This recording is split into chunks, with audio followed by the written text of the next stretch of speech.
Hey everybody, Mr. Zarnick's back again. We're going to talk about protonotations again today. We're going to add to what we learned in the last lesson. The first things we talked about were notes and their symbols for sound. We had a one-beat note, which we call ta. It looks like this guy. And then we had a two-beat note that looks like this, and we call it tu. I hope you wrote this chart down from our last lesson. This is really helpful if you just need an at-a-glance assistant with writing your stuff down. So I suggest that. Today we're going to add in some things to our protonotations that's going to make some silences, and these are called rests. A rest is a symbol for silence. We're going to learn about a one-beat symbol of rest today. Our one-beat long rest has a really simple name. I call it rest. A rest makes one beat of silence. You might have seen rests that look like this guy before. That's essentially what we're going to write, but that's pretty tough. So I'm going to make mine easy for you. It looks like a squiggle with a hook on it. Okay, if yours isn't perfect, that's okay. But just know that it's a loopy thing that kind of resembles this, and that's our one beat rest. A rest is a symbol for silence, so when we hear them in music, they don't make sound.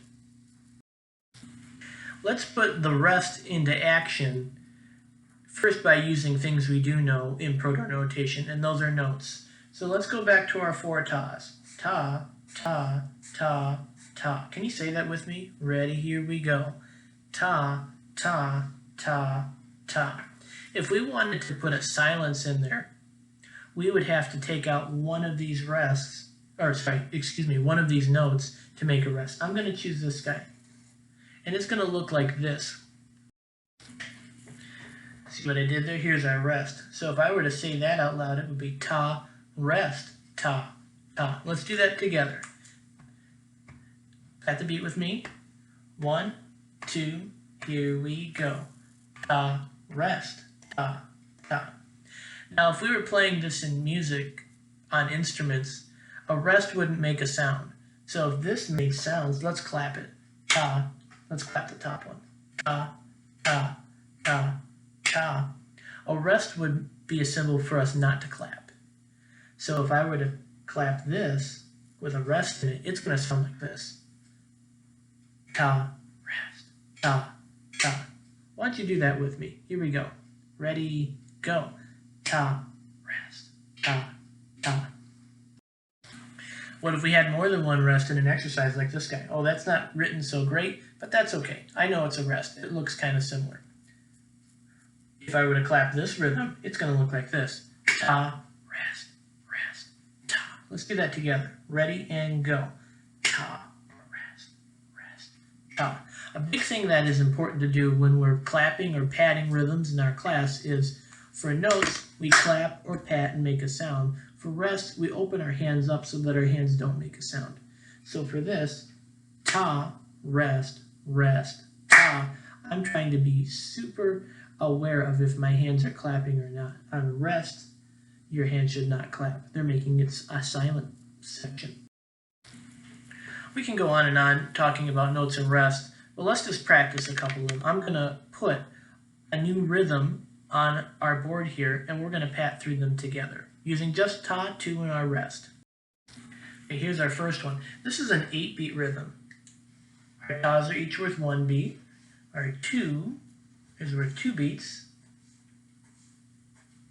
And then ta, rest, ta, ta are each worth 1 beat. So that's going to make 4 beats on each side of this line, which if you remember from our last lesson is called a bar line. Let's pat through this together. 1, 2, ready, go. Ta, ta, tu, ta, rest, ta, ta. Do that again on your own. Here's a second practice exercise on the bottom. Why don't you pat through this alone? I'm going to give you the beat, and you can say and clap your way through this rhythm. Ready, go.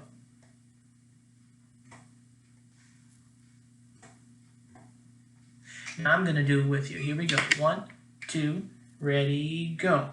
2, rest, ta, 2. Okay, so I hope this video helped you with learning some notes and rests for our class.